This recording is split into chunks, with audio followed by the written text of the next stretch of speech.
you very much to Peter Wells, Professor of Public Policy at the Sheffield Hallam University, for coming along tonight, because I think it's really crucial that we do talk about COVID-19 and what it means for young people. And I was just thinking back as we were looking back over this topic, and thinking back to when I was actually in my late 20s. And I went as an Australian volunteer abroad, like the British equivalent of BSO, to Thailand.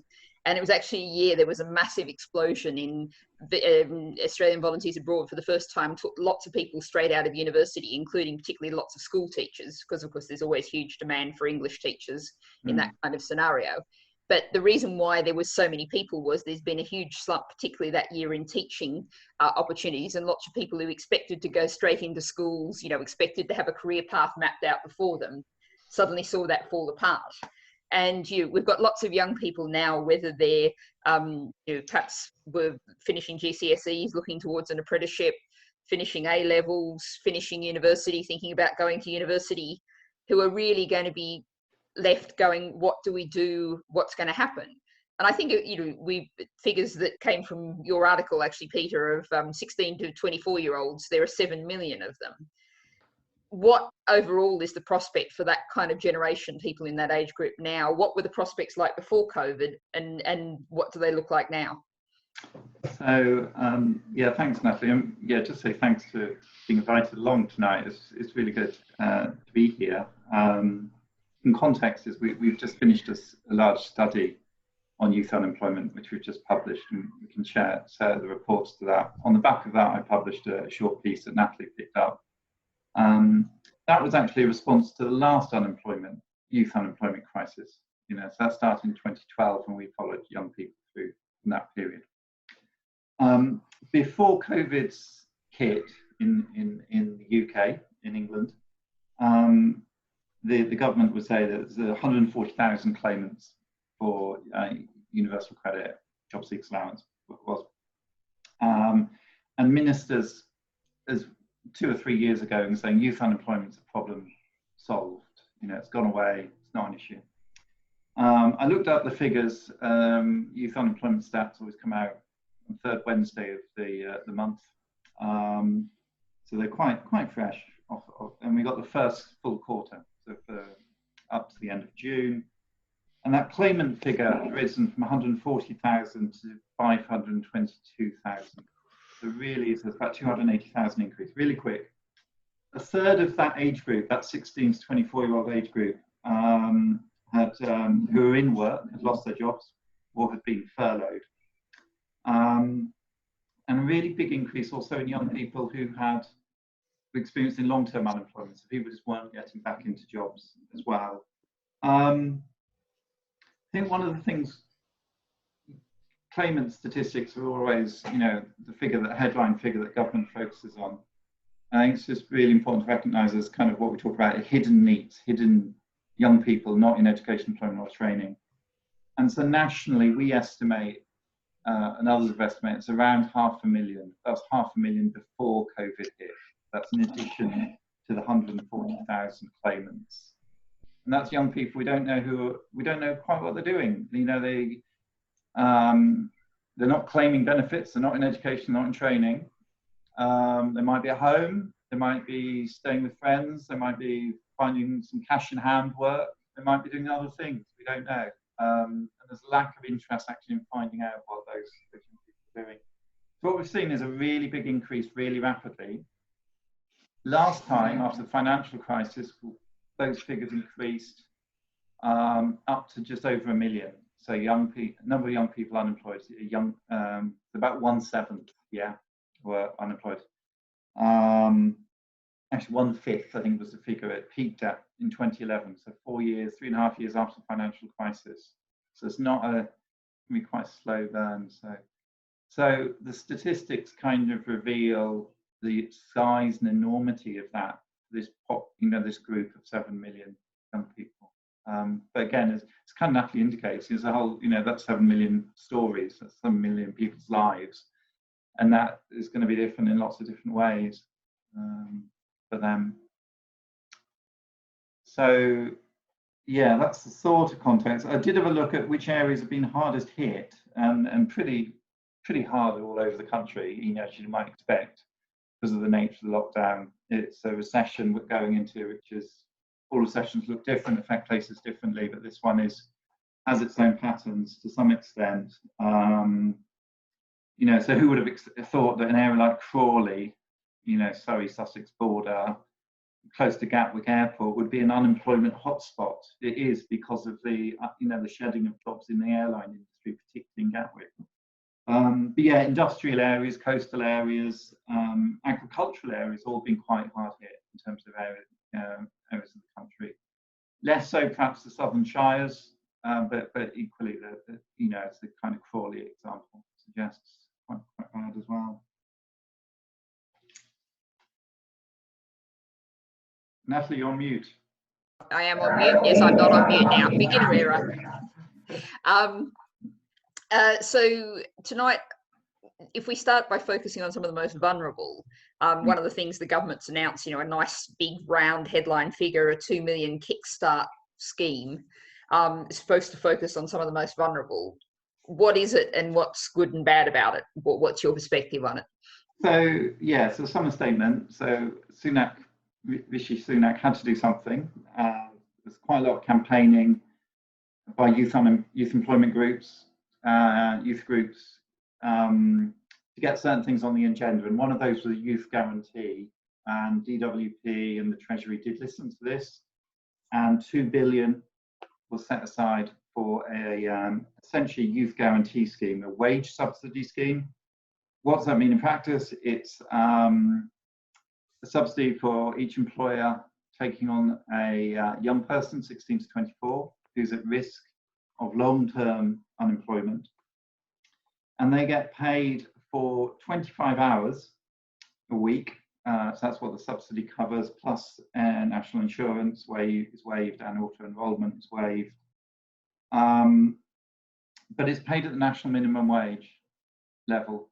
And I did look up, because it's always a bit of a test question, is who can tell me what the national minimum wage level is for a 16 to 24-year-old, or even 21 to 24-year-old? I can answer the question, not rather than putting Natalie on the spot. I don't want to. Thank you. It's so for an 16 to 18-year-old, it's £4.55. £4.55. That's really, you know, think back to work we might have each done when we left school, and so it's not considerably more. And of course, apprenticeships can be even less than that. Absolutely, they can be half that. Yeah. Yeah. I have to tell the story of a mother of a young person I met in Brighton who was on a hairdressing apprenticeship, and she actually had to stop it because to buy a weekly bus ticket in Brighton cost more than she was paid in the week, and the mother couldn't afford to subsidise the bus ticket anymore.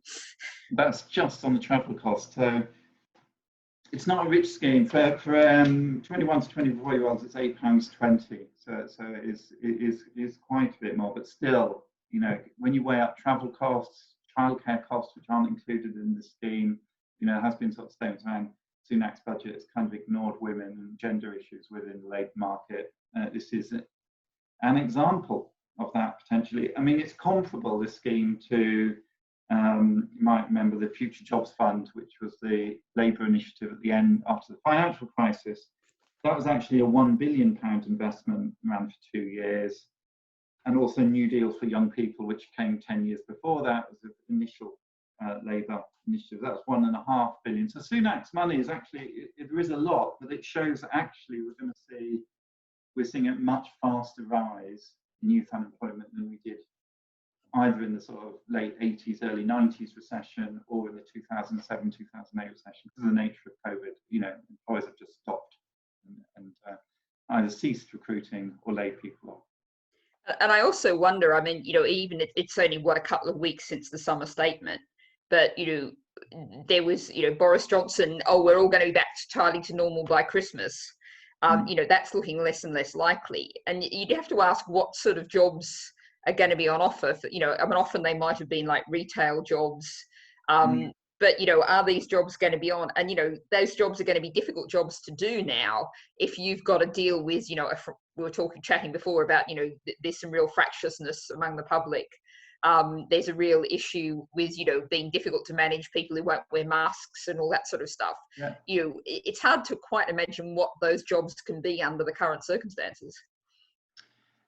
Yeah, really good. What are they like to be? Possibly some in distribution.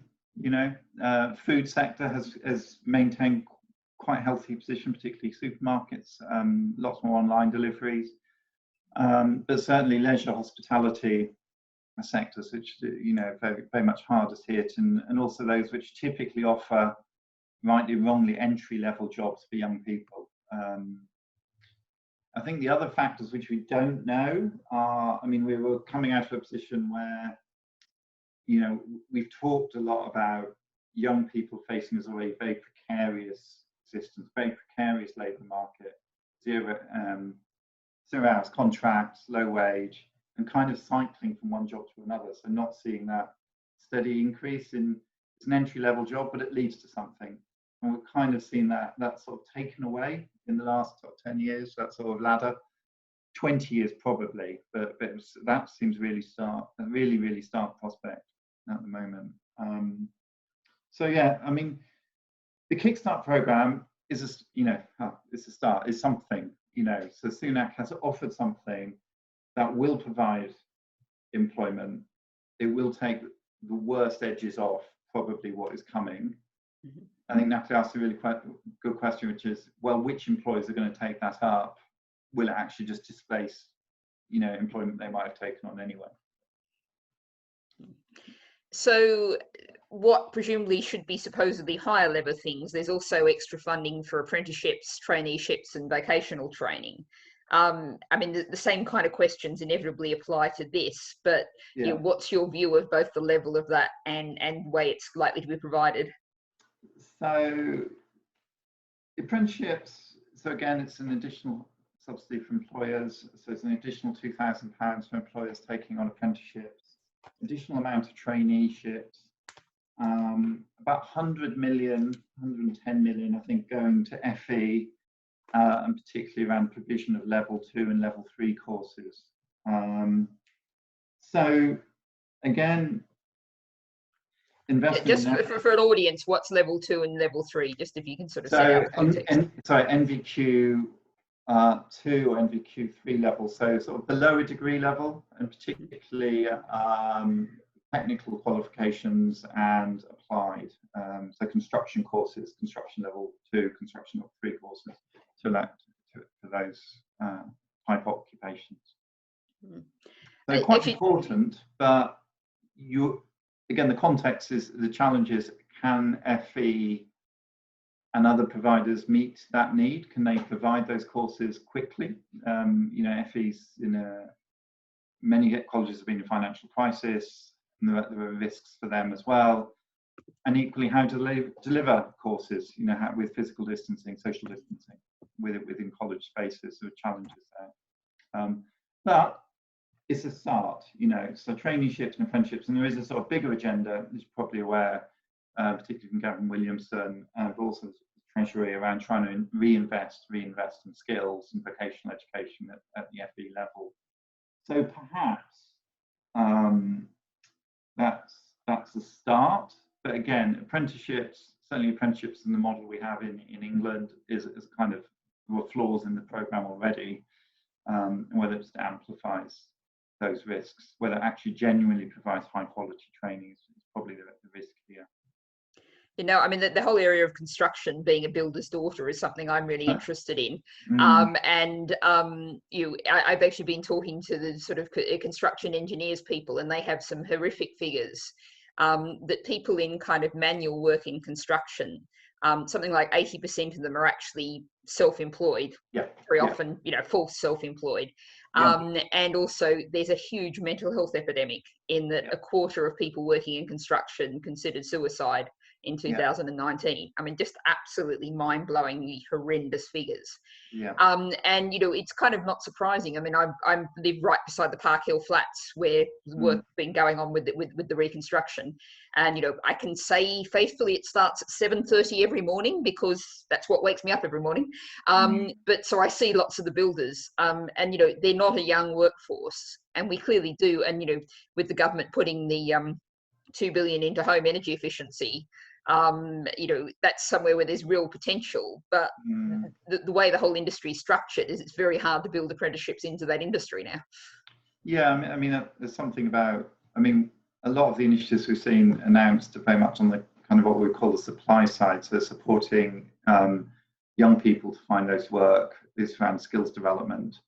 There's relatively crude measures around kind of the incentives for employers. So it's typically, here's the money, the subsidy for you to take on that young person.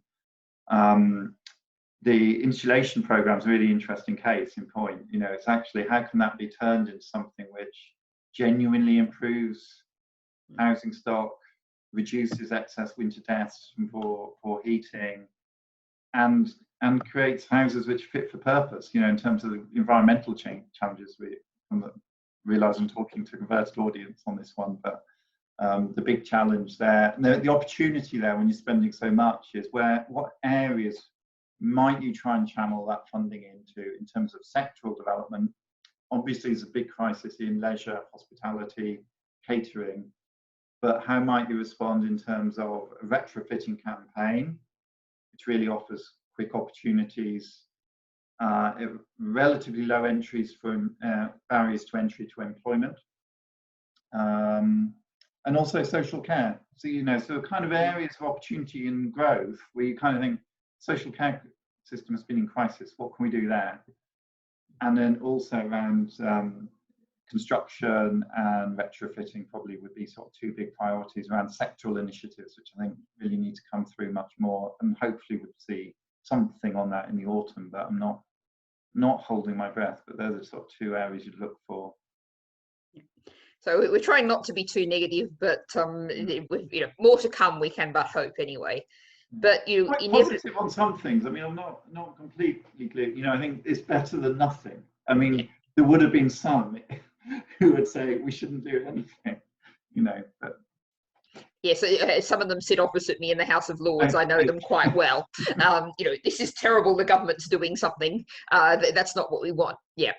But inevitably, we as we started off by saying, there's a lot of young people in particular who are going to end up at the Job Centre Plus and on universal credit. And I think you've been, and the point you were making about the people, the NEETs who are not, we can't find them, we don't know what they're doing, they're not on benefits. What's the whole situation like that? There's going to be a lot of young people, including people like graduates who never thought they'd be going out into universal credit and into a job centre. And what are they going to find? And what's the experience going to be like, let alone for the ones who are kind of set up to be NEETs anyway? Yeah, so the UK employment system is set up to be incredibly efficient. So DWP would say, if you signed on 3 or 4 years ago as a young person, 83 out of 100, 83% of young people signing on would be in work in 3 months, 91% in 6 months. And DWP is they'd be off the register in 3 months or 6 months, to be precise, which is another measure. So incredibly efficient, incredibly effective compared to the rest of Europe, actually, in terms of that processing, cycling of people. They see it as a great success. What it misses, and this is where our work on the Talent Match program is. So in Sheffield, it was run by Sheffield Futures with a number of delivery partners. What it really misses is the kind of youth-centered, youth voice approaches. So where is the involvement of young people? Where's the asset-based approach? Where are we listening to young people and saying, what do you want for your life? What actually really drives you, inspires you? What challenges do you have? Rather than, can you fill in 10 job applications today? And if you don't, you risk losing your benefits. Now, that's risk is at least 10% risk, falling behind and falling further behind without those more humane, person-centered approaches. In this situation, it's likely to be far more. There aren't the job opportunities, so there are concerns that DWP and the government's sort of definition of who's at risk from long-term unemployment is quite an important thing. I think they're still working on that, how that's actually implemented would be something which I think DWP, DFE and Treasury could be steered on still. There's a kind of an opportunity there. That was where civil servants were busy trying to scribble notes to ministers before recess to what actually this programme will look like, what will youth coaches, youth work, job coaches in job centre pluses, what will they be doing, how will they be approaching young people. But very much it's delivery through the job centre plus, National Career Service, infrastructure of DWP. Is not through engagement of voluntary organisations, body organisations that can reach young people in different contexts. And I mean, one of the questions might be also, you would sort of expect that potentially local councils. I mean, the whole issue of local government is a whole other thing with a white paper coming in the autumn. But I mean, if I think back to, if anyone doesn't know the accent, my accent comes from Australia originally. And actually, certainly when I was, I'm talking 30 years ago now, in Australia, most of these kind of services were actually delivered through local government, who, whatever the faults of local government, are actually embedded in the local community. Yeah, exactly. I was just observing chat, and I hadn't been looking at chat as well, Natalie. Sorry. Oh, it's all right. No, it's fine. It's not really your job. No. we'll pull it in afterwards. But yes, there's a question. Kaltoon was asking a question about the going back to the Kickstart workers who are 25 hours a week on, potentially not much more than £4 an hour. Could they get? They should be potentially better for universal credit. In theory, universal credit will kick in, but certainly for the universal credit benefits system doesn't necessarily incentivize or give much benefit above that level. So it's not going to offer a lot more. So I don't know the precise figures, Kaltoon. I mean, I know it's immensely complex. I remember actually very early on in COVID, I was on BBC Radio Sheffield. Actually, I heard a guy, he was a building safety inspector, a classic case of that sort of outsourced, privatised construction. And, sort of, you can imagine a man, perhaps in his early 50s, had never had any contact with the benefit system before. And just the tone of absolute shock and bemusement. And, he'd done the right thing. He'd gone to a calculator with Citizens Advice and found out how much money he was going to get. And he could just about survive on that. And then when he went and actually applied, and then he got half that much money. And he was just like, I can't pay my child benefit. I can't. And it was just, a man, so many people who've never really known and might well have talked about scroungers, etc., are suddenly going to hit some very hard reality. Yeah, no, I mean, we're obviously talking about young people tonight, but I mean, the effects are very, significant for other groups as well. I mean, the issue for young people, going back to the point Natalie made, they're leaving school, they're leaving college, they're leaving university, so they're entering the labour market, entering the world of work, and the work isn't there. So other people, at least, are in work, perhaps at the start, so may have been furloughed, so the effects are slightly less and moderated. That's why youth unemployment tends to go up much faster in a recession than for other groups. So sort of bringing the, you mentioned Sheffield Futures, and there's a whole set of issues in there which we might perhaps get into, but starting with the bigger picture of sort of Sheffield and South Yorkshire. I mean, we start with, incredibly low wages, an economy that's very dependent, particularly on, I mean, maybe some of the distribution, as you said, is doing quite well, but very dependent on retail, and, call centre jobs, which, might or might not hold up. What do you think specifically in Sheffield and South Yorkshire? How does all of this look? It looks very similar to other northern regions, I suppose. Very, sort of post-industrial kind of economy. Sheffield Sea region's been pretty successful at jobs growth. they would claim, and I think it's very much true, over the last sort of 5 to 6 years, not necessarily in high quality jobs, which has been the risk and the types of occupations you've identified.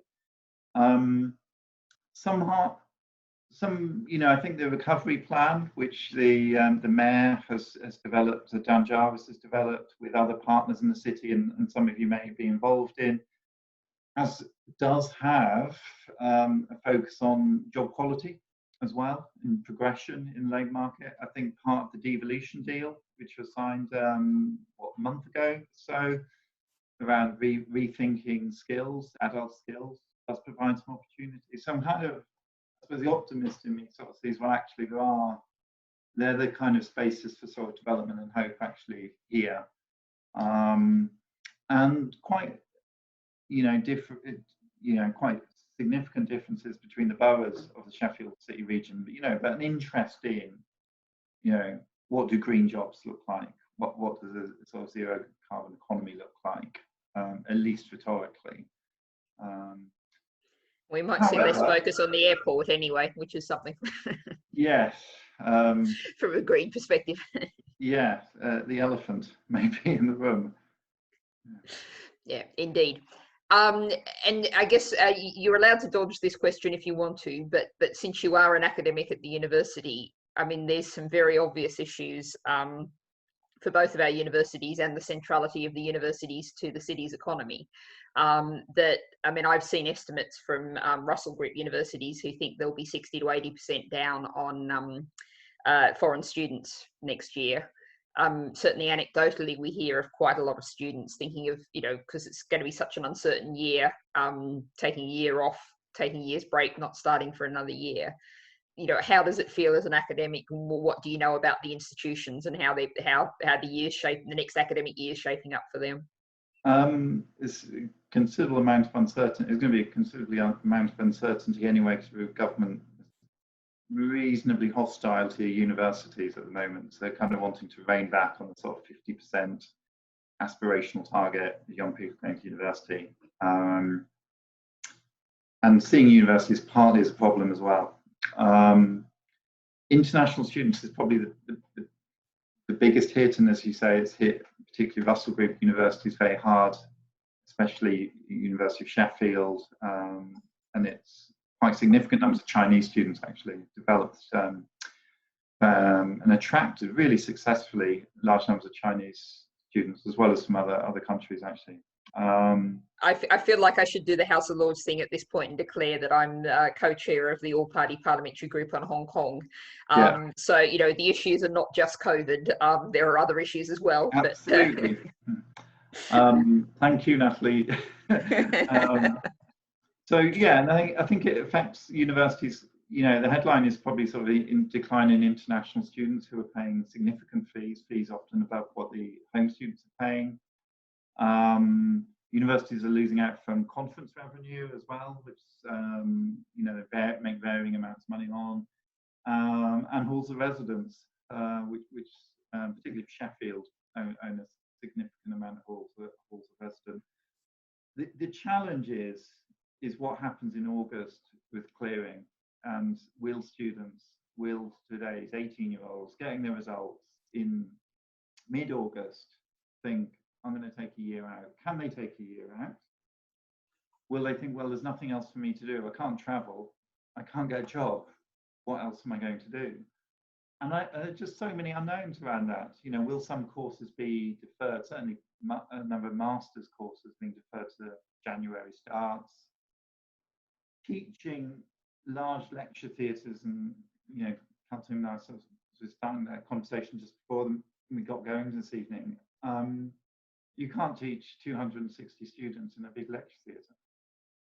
That's just not going to be possible. So there's going to be mixtures of, I suppose, what's called blended learning, some online, some more small group teaching. Yeah, and I think the other factor is, what will the student experience be like? You know, what will it be like? Can you have halls of residence functioning in the same way? Multi-occupancy housing, you know, it's you know, will students coming in. You know, we welcome students to the city, don't we, at the end of September, early October, and it's always that, you know, that very busy couple of weekends, isn't it? Directors of Public Health, Greg Fell in Sheffield, is going to be thinking that's a massive COVID risk as well. You know, so I think there are talks about how you stagger returns of students as well.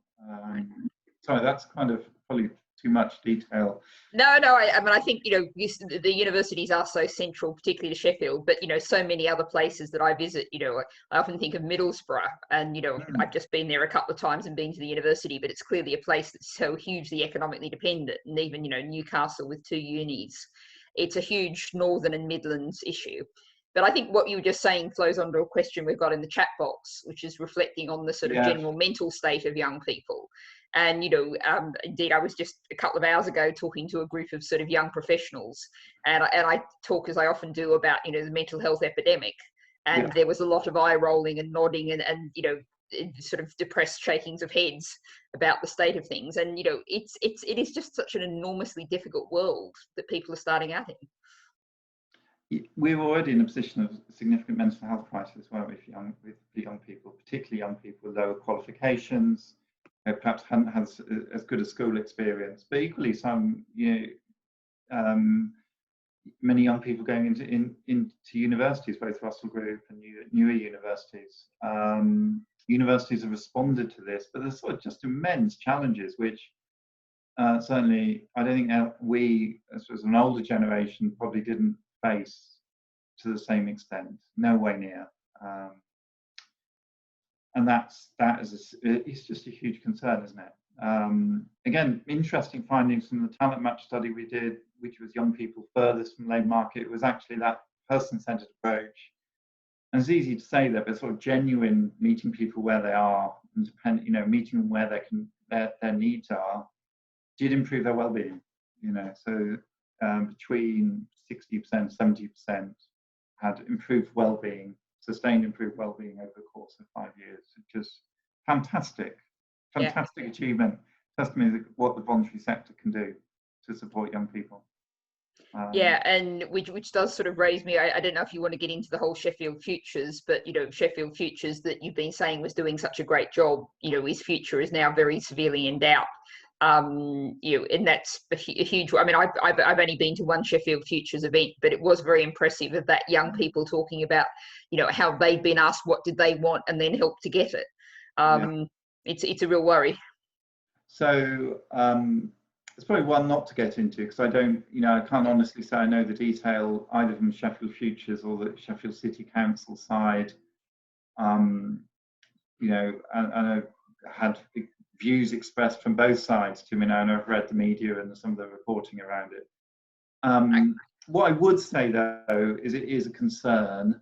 I think, you know, Sheffield Futures, which was the connection service, which was, you know, previously in the public sector, moved into the voluntary sector, became a charity, and has done work which has been nationally regarded and recognised as really high quality, particularly around work around sort of youth engagement, political participation of young people in Sheffield, and work in partnership with the council and with bodies across South Yorkshire. So yeah, I mean, therein lie the answers, but you know, it's also, we know youth services have been dramatically cut. Funding has been an area authorities have had to cut through austerity, or many have cut in austerity.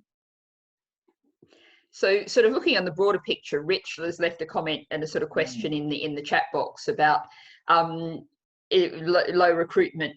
The people will lose money over. It's not just through the period of if we assume we come out of the other side of the recession, and that also means, you know, somewhere like Sheffield is so dependent on small independent businesses. I mean, I was actually this afternoon at the Zero Waste shop on Abbeydale Road.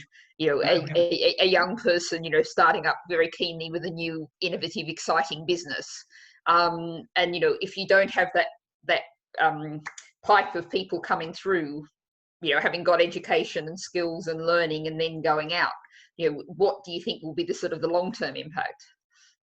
It's really concerning. It's, you know, I suppose we built an economy around retail for a long time. You know, cities like Sheffield have invested in the city centre experience, I suppose, perhaps behind other cities. Now it's kind of questioning, how will we reimagine what that city centre experience will look like? On the one hand, rents will be driven down, and that might provide opportunities for independence to spring up again. So looking for sort of areas of opportunity and optimism, but very tough conditions, not least because of, just footfall is being prevented for obvious reasons. And Rachel has left a question which is rather close to my heart, actually, because I've been doing quite a lot of work with urban house in Wakefield, and so relating to some of the refugees there. So we've got quite a large refugee population in Sheffield, and they're having a most horrendous time, and I won't go into the full issues of Wakefield House. And I've actually had meetings with ministers and tried to get them to understand just how dreadful it is. But lockdown experience, if you've come out of a situation where you've been subject to human rights abuses and been locked up by an abusive government, and that is pretty horrifying, is utterly horrifying. But in terms of looking at the training and the education and the English, I don't know what's happened to English language classes, because that's a very difficult thing to do online, certainly at the kind of elementary kind of levels. Yeah, we're still living in a way the shadow of a hostile environment, aren't we? That actually the government hasn't necessarily reined back on many of the cuts which were contributing and were part of that agenda when Theresa May is Home Secretary. My optimism is Sheffield's always, it's championed is it the first city of sanctuary? There's an argument. We claim it. It's a question of one declared it and someone else created the organisation. Manchester created the organisation first. So let's say we were the first city of sanctuary. Something I'm really proud of. I work at Sheffield Hallam University, and we have a centre. It's not a research centre. A centre called the Haley Kennedy Centre for International Justice, and it runs a human rights clinic.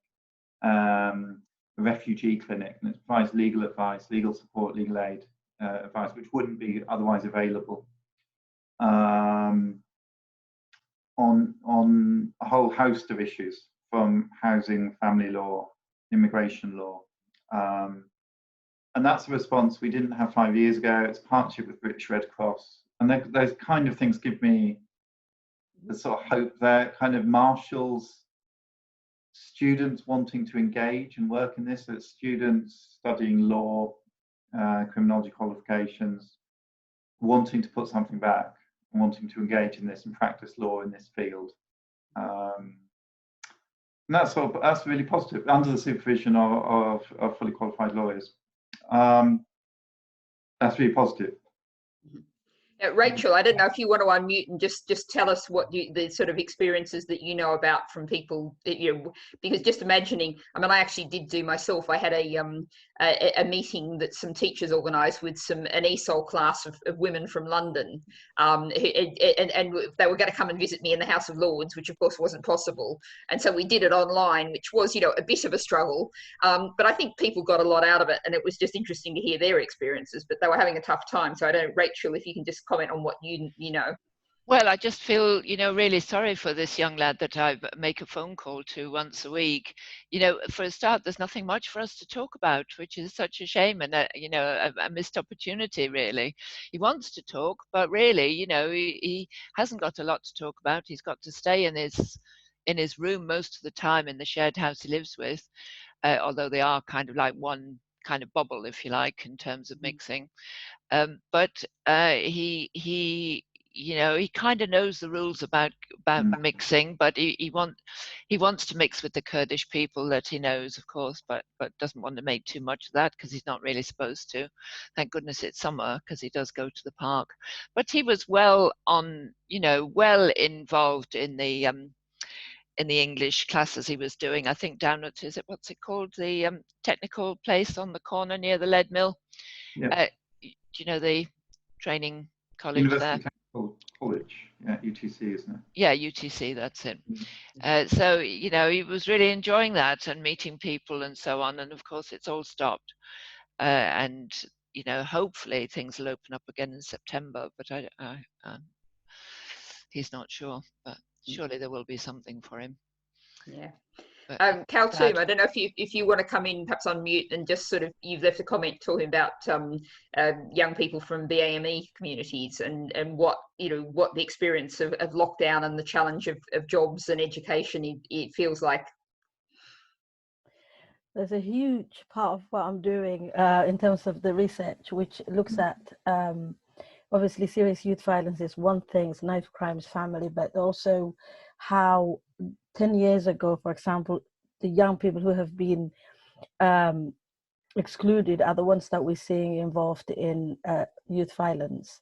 And also, although there is the violence reduction unit, which has a little bit of a aspect of redirecting young people to leave criminal activities, there is also this kind of a scheme. How do they get involved in that if they haven't developed the skills or the trust with services? And I'm not going to mention Sheffield Futures, but there are other services that really didn't grab them when they were excluded. And also some of the things that we, in terms of, there's going to be a racial equality commission that's being developed. And one of the things that's going to look at is school exclusions, and specifically for boys from specific ethnicities.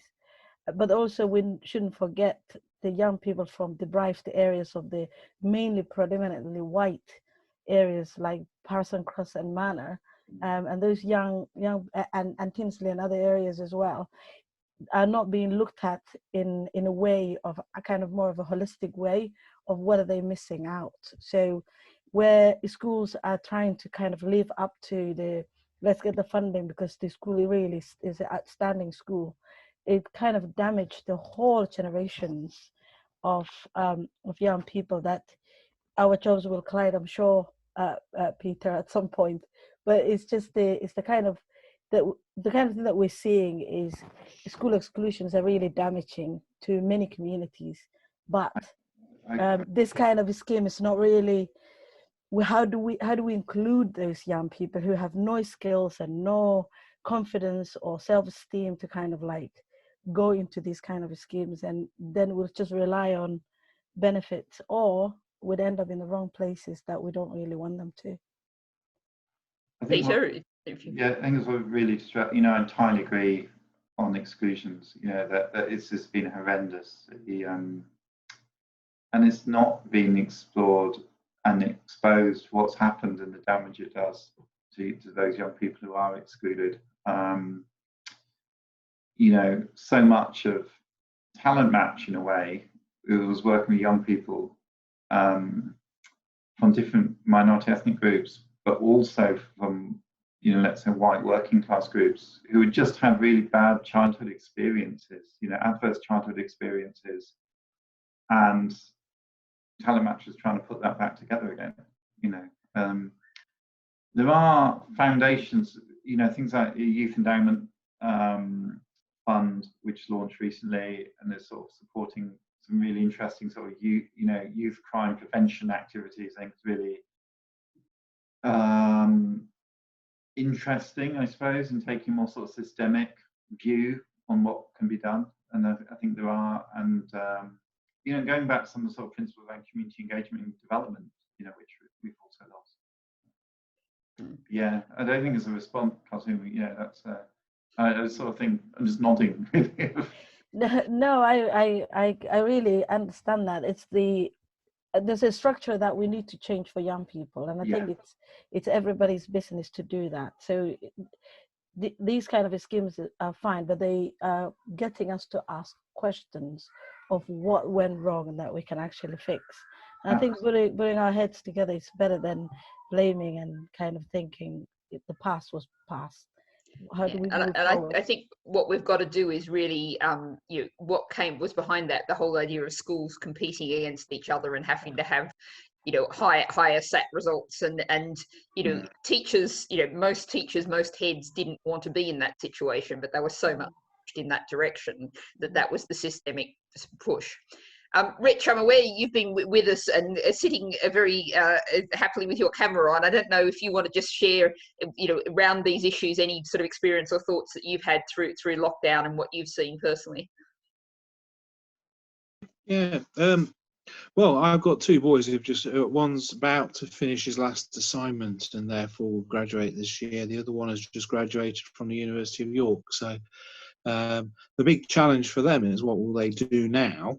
And we've talked about, well, certainly with the younger one who just finished at York, I've talked to him about the challenges of how competitive it will be actually to think about any funding that's available for next year if there's not the opportunity to do things he and others I know wanted to do, which is to travel or whatever, which is a privileged thing to be able to do, I suppose. But nonetheless, it means that their plans are different, and they're necessarily different. And I don't think they'd really thought in those terms. So I suspect that they're going to have challenges that they hadn't really considered, and that they'll be calling on a lot of advice and so on, and possibly house sitting for me when I'm in Kuala Lumpur, but that's another matter.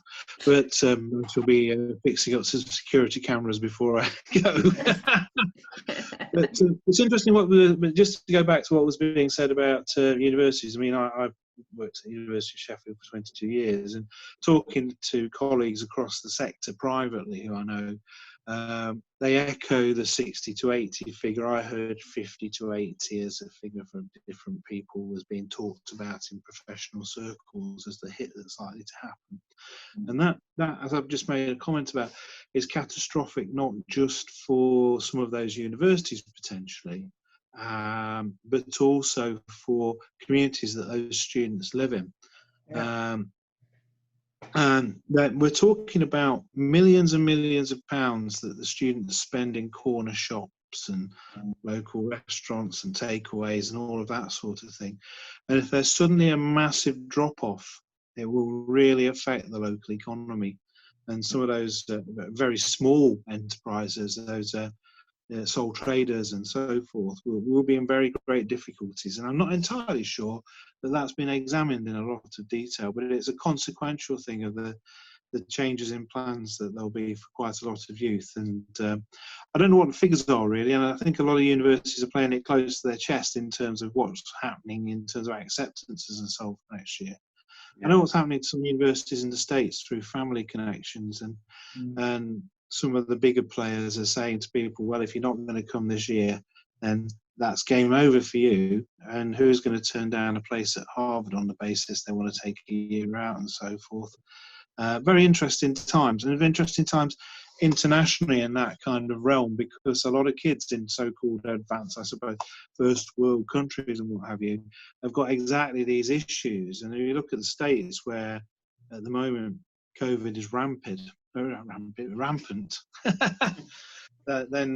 you know, there's a massive set of issues there and elsewhere as well. So we'll see how that plays out. Just if I can pick up that, actually something I wanted to pick up before, Peter, we're just about coming to the end of our time, and I see that John's joined us. And John, I'll give you a chance if you have any pressing questions in a second, if you want to come in. But just, Peter, you mentioned the way the government's dropping the 50% students going to university target. I mean, this is the expression of my personal view, but I've been strongly of the belief that we should be seeing, not necessarily straight from school, but more and more students going to universities. That, often, universities are sold as something essentially vocational, to get a better job. The government says, oh, people are going to university, not getting paid more. But we live in a very complex world. People are citizens, people are many of them will become parents. And, going to university makes people demonstrably better at all of those things. So, I don't know if this is within universities, and if we lose the international students, my answer would be, let's replace lots of them with home students. Let's bring in more mature students. Let's actually get, keep the academics there, keep all of those, the associated facilities and small businesses going. But is there any kind of push like that happening at all? So at the moment we have student number caps as well. So there's been allowed some variants of student number caps for this year to kind of reduce the kind of market distorting effects. I think the what we tend to see in recessions generally is more people wanting to do masters courses of various sorts, and that's great. I suppose I'm gonna, until forever and ever kind of extol, as many of us will hear, kind of the values of education, and the values of education being incredibly broad and a bedrock, but not the bedrock of civilized countries, development as well. And we've seen that across the world, you know, it's part of liberation, you know, liberating people how to flourish, where education, particularly education for all, is championed and supported. So I think of opportunities. I think universities have been asked much more to play a civic role as well. So both Sheffield's universities are involved in something called Civic Universities Network, which Bob Kerslake chaired a commission into a couple of years ago. And I think that's you know, that's sort of following on. So many of the US universities were sort of founded on principles, land-grant universities, of having a civic role.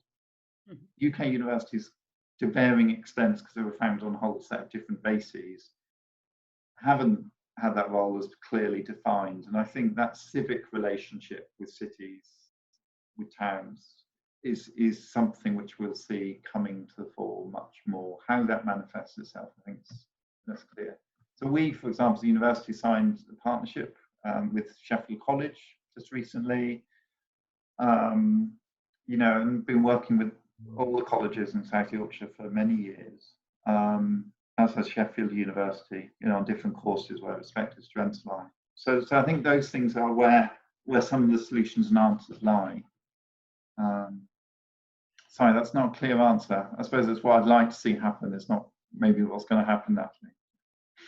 Yeah, no, I mean, you know, if you could do something with, you know, some of the communities Kaltoon was talking about, the white working class, you know, the NEETs in those, and find a way to really constructively bring them together with the students in a way that both sides might learn something from the meeting, would be really interesting. Not simple or easy, but interesting.